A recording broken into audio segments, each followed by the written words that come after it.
En nombre del Padre, del Hijo y del Espíritu Santo. Amén. Te damos gracias, Señor, por el regalo de este día. Gracias por esta jornada. Hoy te agradecemos el amanecer, el disponernos, junto con lo que ya hemos hecho antes de llegar a este momento de nuestra vida personal o nuestra vida familiar, de mi vida ministerial, pero disponernos a esta hora a abrirnos, a servirte en nuestra posibilidad, a esperar aquellas que tú has de detonar en su corazón, esa voluntad de acercarse a esta obra que es tuya. Danos, Señor, tu gracia y danos las actitudes que brotan de tu corazón bondadoso. Bien, a esta meditación le he llamado nesciencia e ignorancias.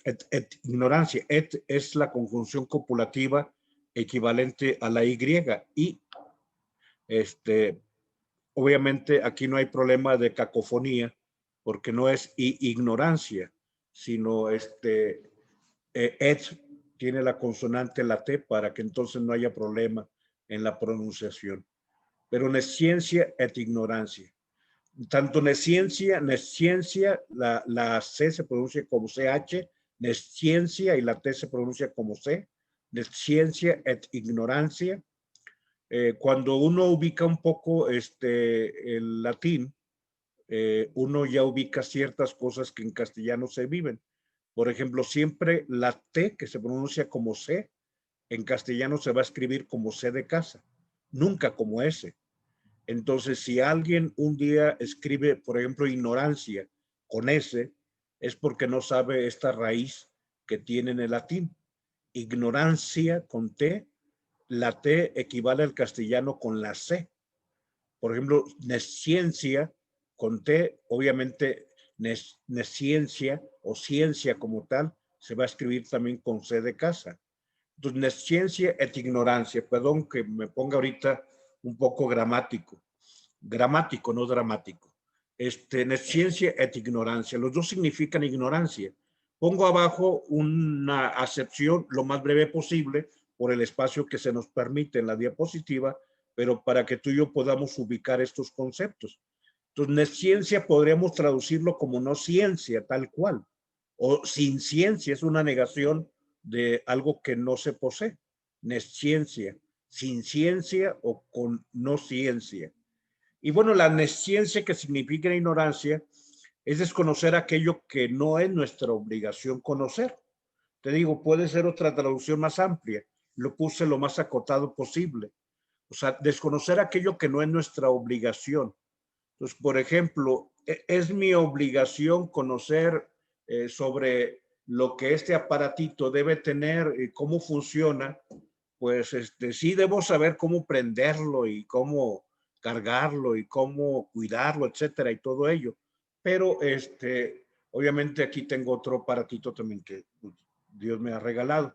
Pero lo conservo, aunque está todo golpeado y todo, porque aquí tengo contactos. Te digo, ahorita estaba hablando con el padre Oscar Lomelín, de aquí sustraje el contacto. Pero bueno, yo desconozco aquello que no es mi obligación. O sea, ¿cómo puede ser que de aquí se envíe la información y que se conecte con otro aparatito? Pues yo en ese sentido soy ignorante y admito mi ignorancia sin ningún problema. O sea, no sé cómo acontece eso. Pero en cambio, la palabra de abajo, ignorancia, es desconocer aquello que deberíamos conocer. O sea, a un ingeniero en sistemas, pues sí, tiene que saber cómo funciona esto, cómo se envía, etcétera, y todo ello. Entonces, pongo el ejemplo. Si el padre Rogelio desconociera que la Biblia tiene 73 libros, la pregunta sí, tú ubicas sin que tengas que decirlo, porque yo soy el que tengo el regalo de abrir el micrófono. Si yo desconozco que este libro amado tiene 73 libros, o sea, desde el Génesis hasta el Apocalipsis, pues tú dices, a ver, Rogelio, ¿es nesciencia o es ignorancia? No, Rogelio, esto no es nesciencia, es ignorancia. O sea, porque es aquello que tú sí deberías conocer.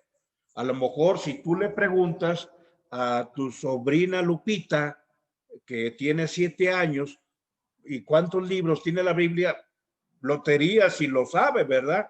Pero en Lupita, pues es ciencia. ¿Por qué? Porque Lupita tiene 7 años y desconoce aquello que no es su obligación. Sí, debe saber que existe la palabra de Dios y deben llevar la misa y debe leer en su casa, la familia, la palabra de Dios. Entonces, ojalá que ubiquemos la diferencia entre la nesciencia y la ignorancia. Y sobre todo, en el caso de la nesciencia, nosotros vamos creciendo y vamos conociendo más. Digamos, la ciencia será siempre un proceso que va avanzando. Bien, la fotografía que viene aquí presenta algo que hoy es precisamente compartido en el Evangelio, todavía en el capítulo 2 de San Marcos. Cuando, digamos, la gente de campo, concretamente en la Palestina de tiempo del Señor, tenía que caminar grandes distancias. Hoy nos trasladamos en vehículos. En aquel tiempo era a través de lo que significaba el traslado en algún animal de traslado, o caminando, o sea, eran las formas, obviamente con carruajes estirados o con tracción animal, o sea, pero era la forma en que se hacía. Entonces la gente sencilla, y entre ellos, bueno, es bueno ubicar que así es como narra el Evangelio, de que pasaba con los apóstoles y con nuestro Señor, pues de pronto en la caminada a uno le da hambre. Hoy, si te da hambre, pues te detienes en una tienda de conveniencia, compras algo.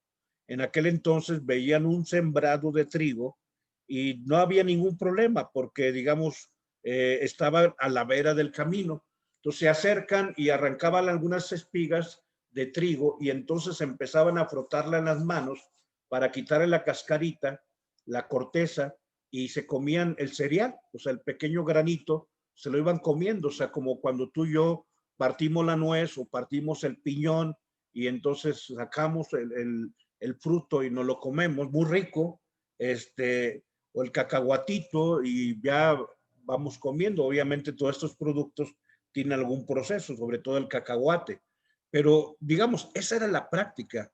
O sea, vas caminando, ya te anda de hambre, todavía te falta un chorro para llegar a donde tienes que llegar, y pues lo que hacían era eso, o sea, se acercaban, arrancaban espigas, las frotaban con las manos y se comían. Y era una práctica común, obviamente para la gente sencilla.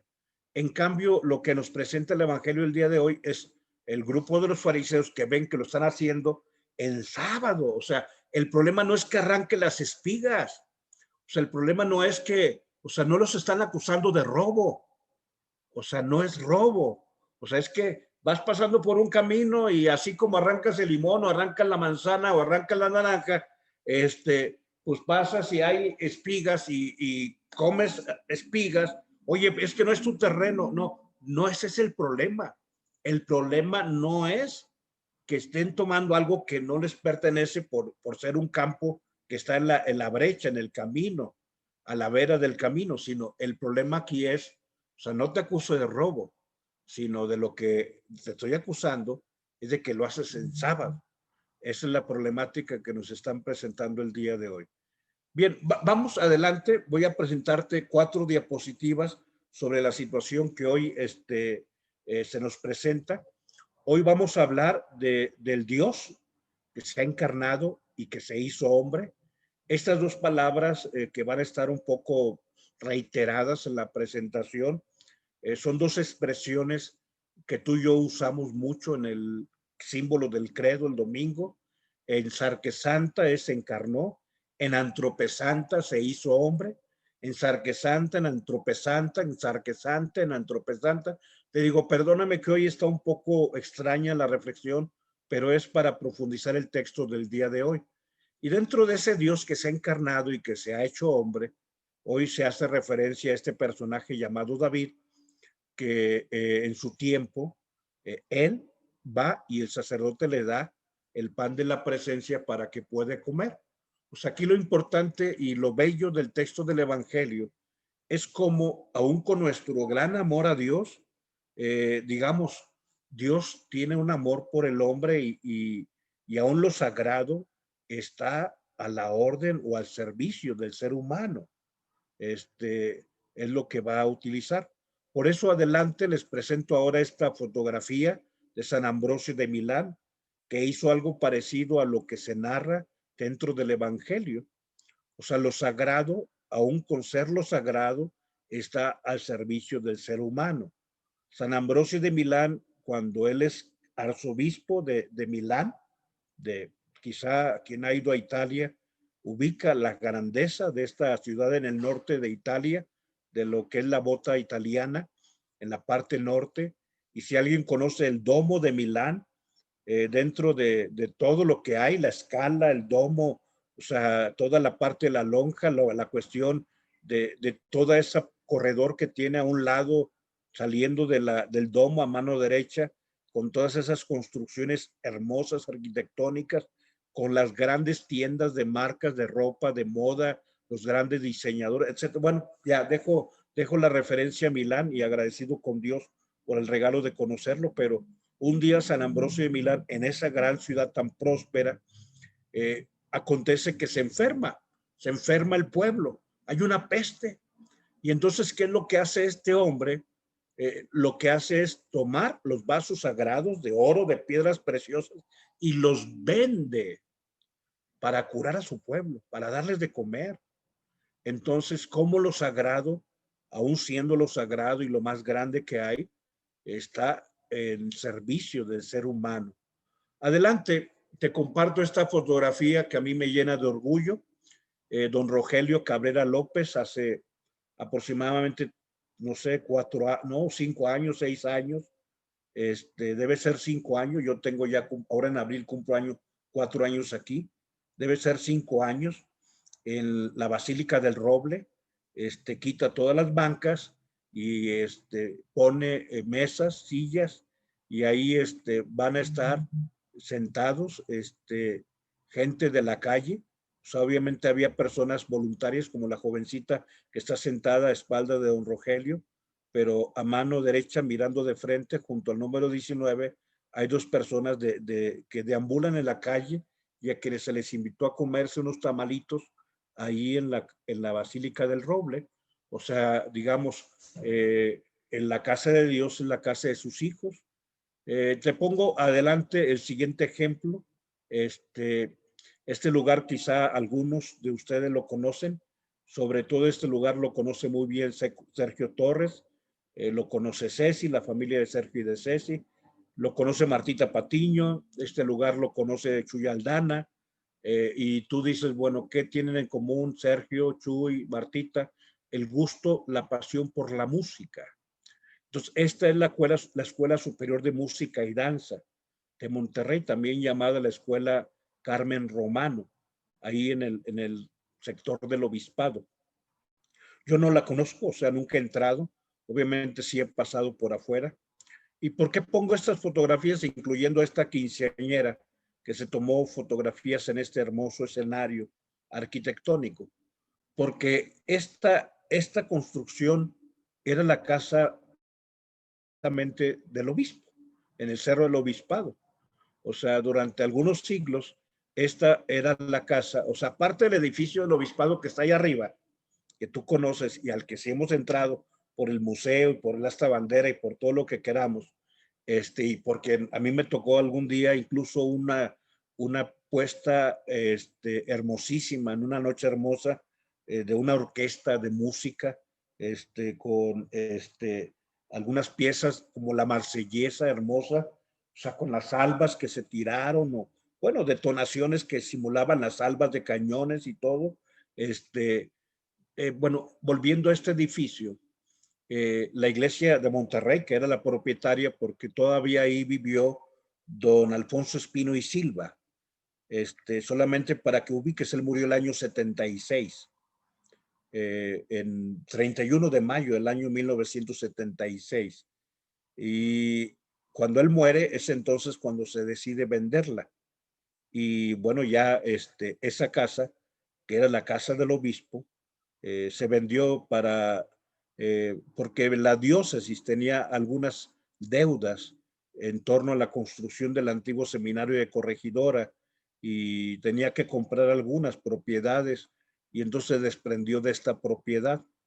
Y te comento, digamos, porque también es bueno que como iglesia conozcas esta historia, que la casa en la que ahorita vive don Rogelio, donde vivió también don Francisco Robles y don Adolfo Suárez Rivera, que está muy cerca de ahí, es una casa prestada. O sea, obviamente en un comodato.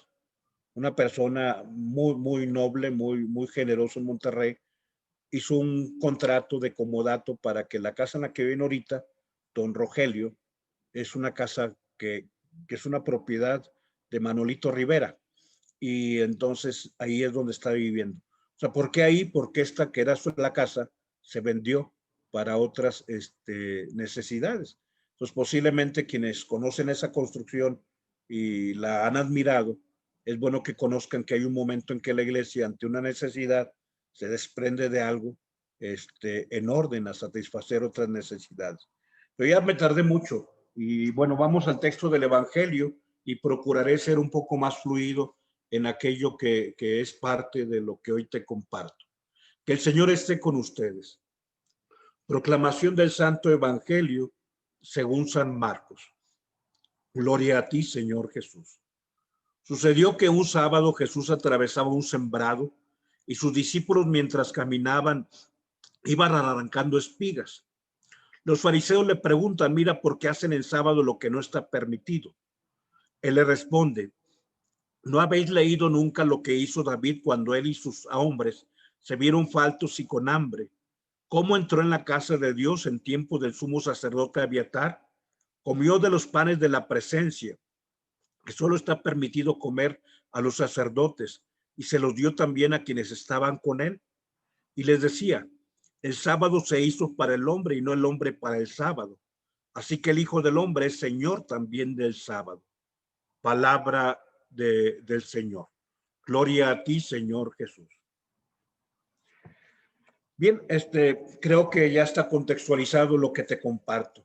El problema aquí no es que arranques espigas que están en un campo que está en el camino y que no es tuyo.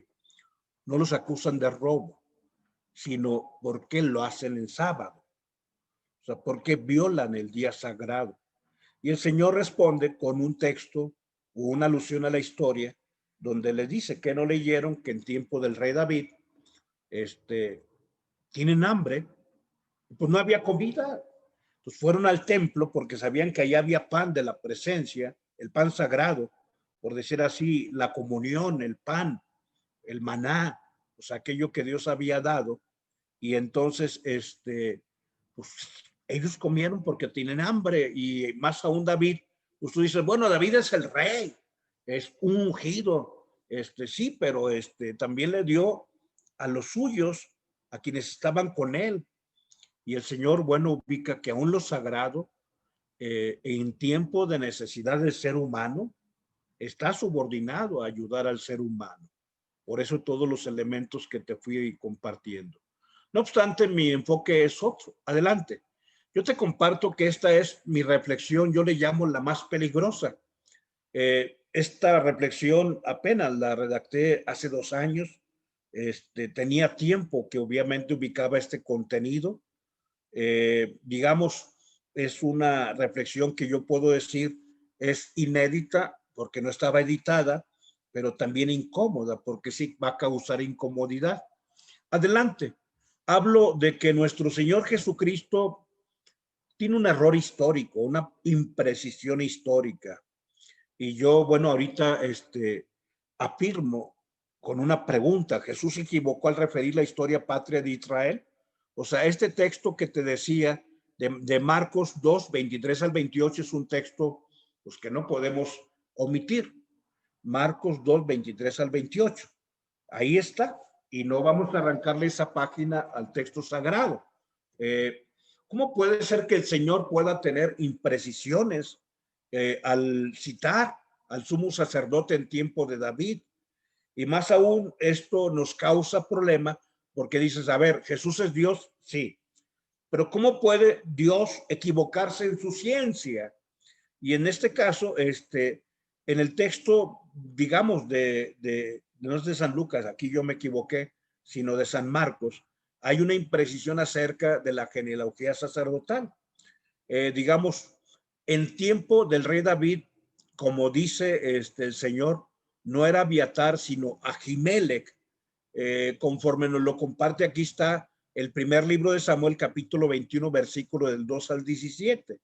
Entonces no era Abiatar, sino Ahimelech.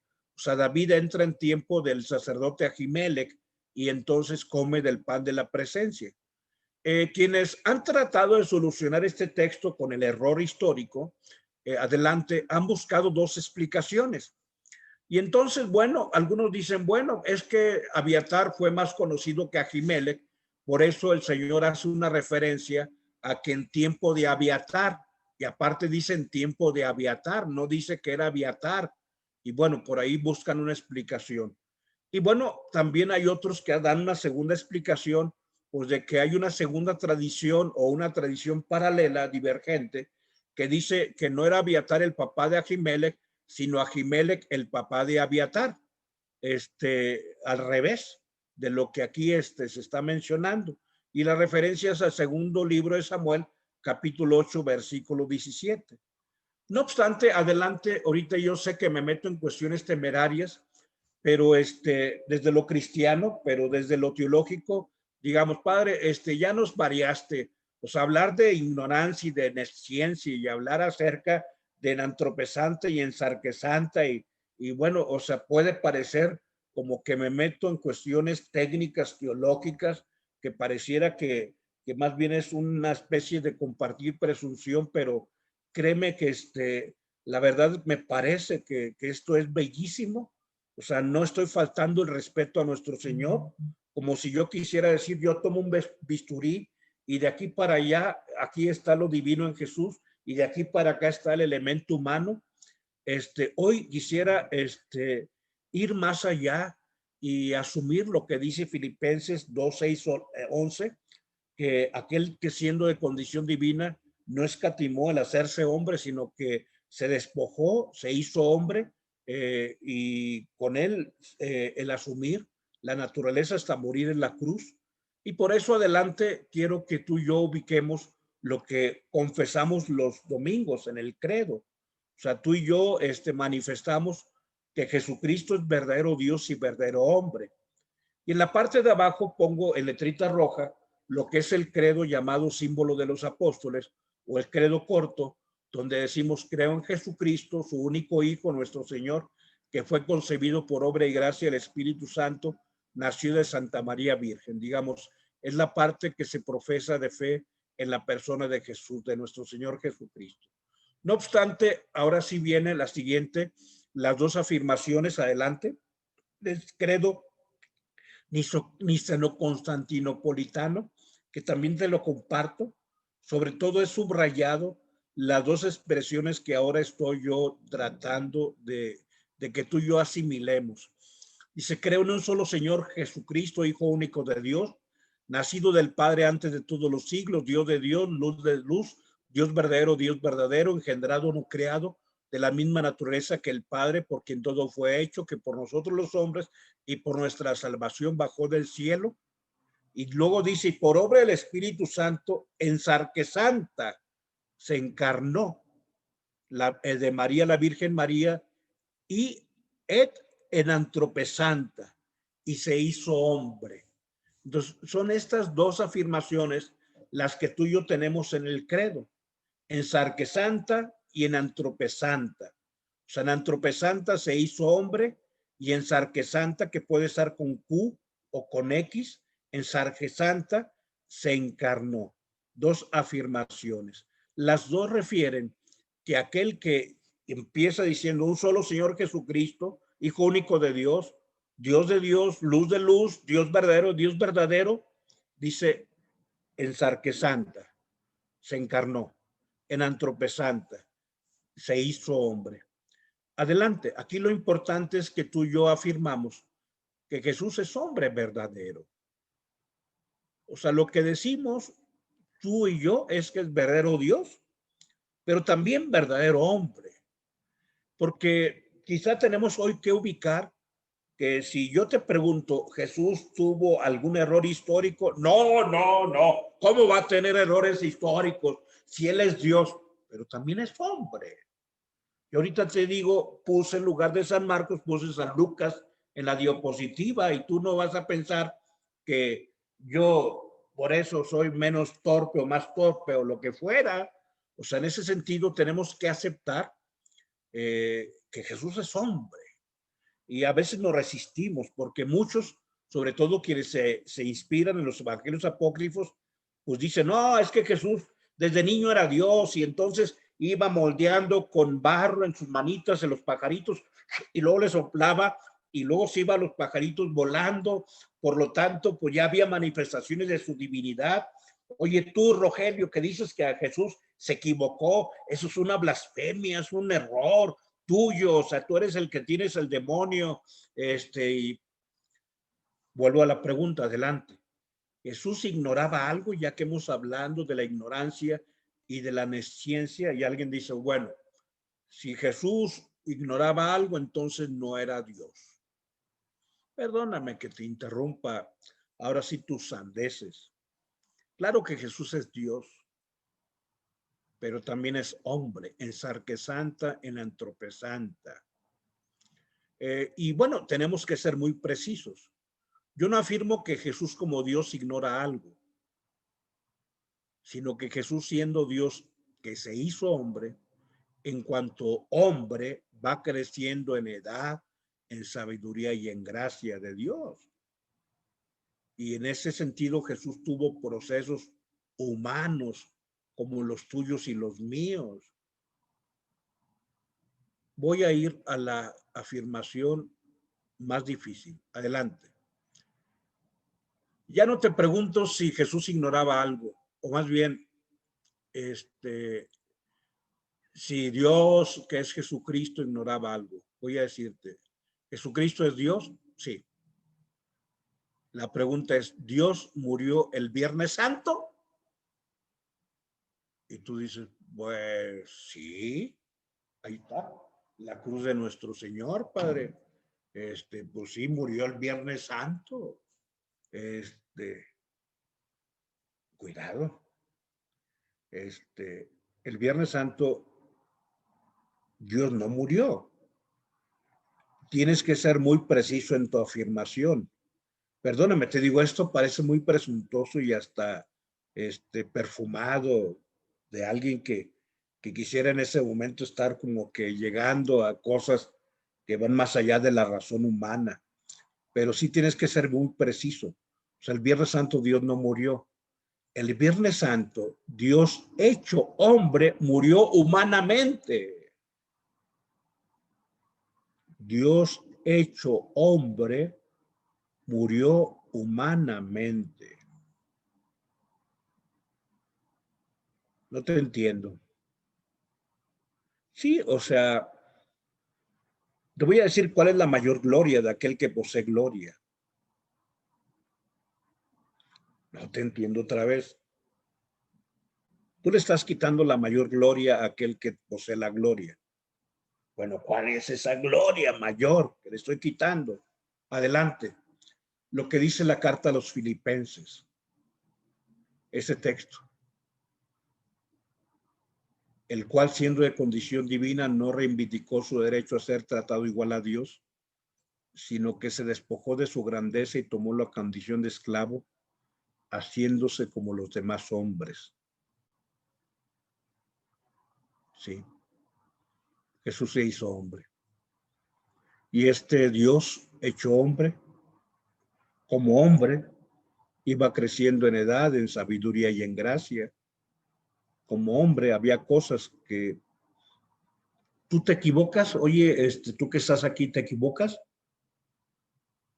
Sí, padre. Pues yo también. Bueno, y si Jesús se hizo hombre, pudo haber tenido ignorancia o quizá nesciencia. Pues sí. O sea, porque digamos todos nosotros a veces no conocemos algo ya después lo conocemos. Pues Jesús pudo haber no conocido algo y después lo conoció bien.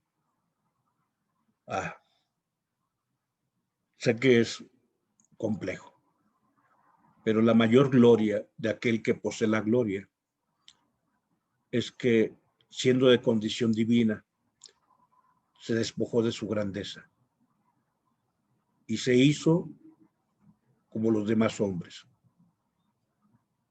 Dios verdadero y hombre verdadero. En nombre del Padre, el Hijo y del Espíritu Santo. Amén.